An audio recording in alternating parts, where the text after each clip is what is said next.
How to use NGL link on Instagram. Hello everyone. In this video, I will show you how to use NGL link on Instagram.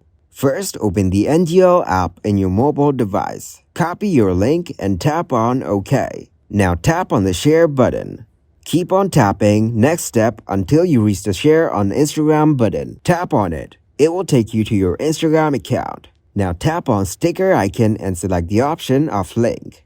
Paste the link which you have copied before. Then tap on Done. Adjust that link on these texts. Now go ahead and post your story. Once your story is posted, you can play it to see. If you tap on the link, it will take you to the NGL page. So this is how you can use the NGL link on Instagram. Thank you guys for watching this video. Hope you got some value. Make sure to like the video and subscribe to the channel to get notified for new videos. See you in the next one.